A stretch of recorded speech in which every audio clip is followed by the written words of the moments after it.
Graça e paz, amados. Pastor Alexandre, quero compartilhar uma mensagem com vocês. Sejam bem-vindos para esse vídeo.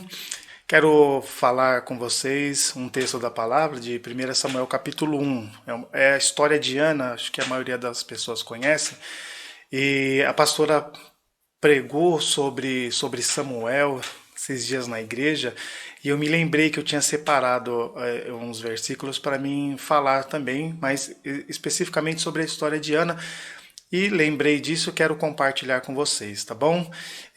Então, logo depois aí da intro, então vamos falar sobre Ana, sobre algumas coisas no texto de 1 Samuel capítulo 1, tá bom? Vamos lá.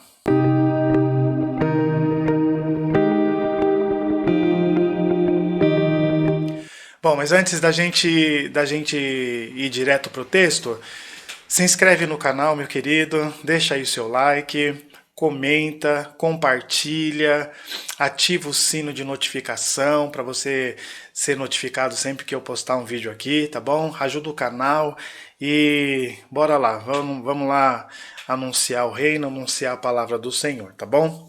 Bom, o texto vai aparecer aqui agora para você.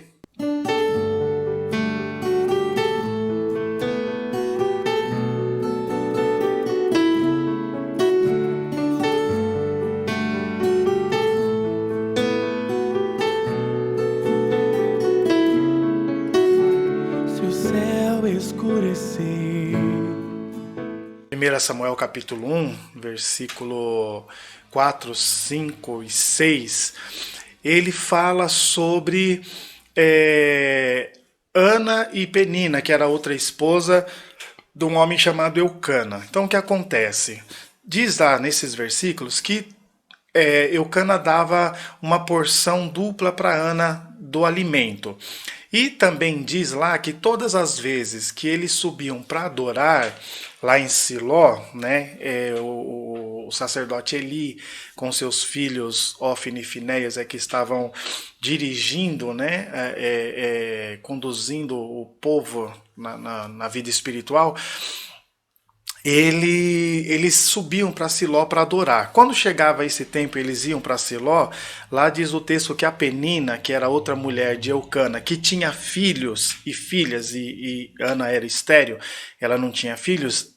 A Penina começava a zombar de Ana, humilhar e ofender Ana. Aí o texto diz que com isso Ana ela se isolava, né? Ela se sentia sozinha, chorava e ela não se alimentava, ela parava de comer. Eu li esse texto, eu falei, gente, isso é com certeza está revelando aí uma obra de Satanás, uma obra do diabo. Então eu vou explicar mais ou menos para vocês. Então, por que toda vez que eles subiam é que Penina começava a implicar com Ana? Então, logicamente que ali o texto está mostrando, né, que é ação do diabo que tenta nos intimidar toda vez que eu me proponho a adorar, toda vez que eu me proponho a realizar algo para o Senhor, toda vez que eu vou para o secreto, toda vez que eu quero essa comunhão, essa intimidade com Deus, ele vai se levantar contra mim, vai se levantar contra a igreja, enfim, ele vai se levantar contra os propósitos de Deus. E aí olha o que o texto diz, é maravilhoso, porque então isso se dava sempre nesse tempo de adoração, então tem aí um propósito, né, envolvido aí, que era a adoração do Senhor. A Penina se levantava contra Ana, e aí o resultado dessa afronta, dessa perseguição era Ana se isolava, ela se sentia sozinha, chorava e não se alimentava.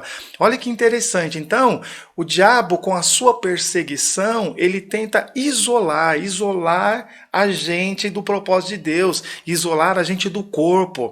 Sabe quando a gente se sente sozinho, mesmo estando na igreja?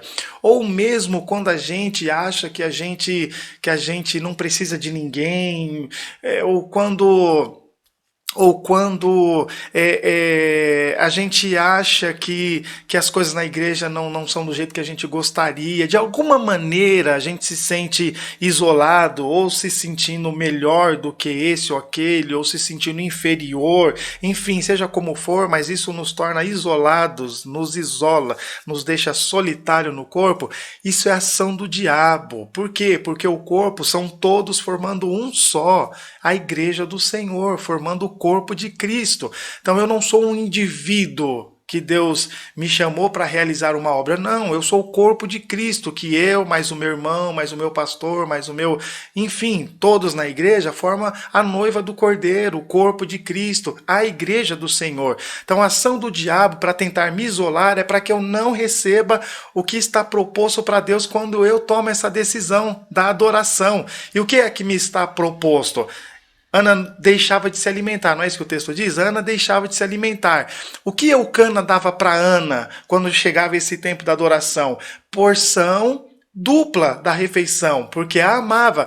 A menção ali de porção dupla está falando, diz respeito à herança. Diz respeito à herança. Qual é a nossa herança no Senhor, irmãos? Que é exatamente o que o diabo não quer que a gente se alimente. O Espírito Santo, a verdade da palavra, irmão. A comunhão é a herança do Senhor também. O diabo ele quer nos isolar para que a gente não se alimente do Espírito Santo, não se alimente da verdade, não se alimente da revelação da palavra, não se alimente da comunhão do corpo, irmãos. Ele tenta nos isolar para que a gente não seja abençoado no propósito do Senhor. Então esse texto claramente mostra como Ana estava ali sendo forçada, oprimida, né, para que o propósito de Deus não se completasse na vida dela, não se cumprisse na vida dela. Para que de alguma maneira isso remetesse à vinda do Messias, enfim, né, tudo no propósito maligno tem a ver com desfazer o propósito de Deus e do Messias e do seu Cristo, enfim, né? A Bíblia fala sobre isso, mas no que tange a nós, como igreja, num lugar, como igreja, né, no corpo de Cristo, o diabo quer nos isolar para que a gente não se alimente da herança do Senhor, que é o Espírito Santo, que é a sua palavra. Qual é a nossa posição nisso, irmãos? Nós não podemos deixar que maus pensamentos nos invadem e nos tire dessa comunhão. Não podemos permitir que o diabo continue lançando as suas setas para nos fazer duvidar de quem prega, da nossa liderança, nos fazer duvidar da ação do Espírito na igreja, nos fazer duvidar se estamos no lugar certo ou não. Enfim, o diabo ele vai tentar jogar na nossa cabeça que a gente não está no lugar certo, que a gente não está fazendo a coisa certa, que o lugar não é de Deus. Enfim, ele vai tentar nos isolar. Às vezes a gente não sai para lugar nenhum, mas a gente fica lá oprimido dentro da igreja, se achando rival de todo mundo, se achando inferior, ou se achando, sabe, enfim, numa condição péssima na igreja. Essa é a ação do diabo para que a gente não tenha e não participe da vida eterna do Senhor. Então, é uma mensagem rápida, curta, mas é para que você reflita. Talvez o que esteja acontecendo com você, e aí a gente está culpando esse ou aquele, ou a gente está se autoflagelando com isso tudo, é a ação do diabo, para que você não se alimente da herança do Senhor, do Espírito Santo e da palavra. Tá bom, irmãos? Então resista, não deixa. Repreende esse demônio, repreende o Satanás na sua vida, na sua igreja, e em nome de Jesus, se una ao corpo e se alimente daquilo que é do Senhor. Amém? Deus abençoe sua vida. Mais uma vez eu peço, irmão, se inscreve aí no canal, deixa seu like, compartilhe esse vídeo em todos os lugares que você quiser, todas as plataformas, enfim, todas as redes sociais, onde você quiser, e comenta, deixa aí seu comentário no vídeo, tá bom? Logo mais, um outro vídeo, uma outra mensagem do Senhor para nós, tá bom? Deus abençoe. Tchau.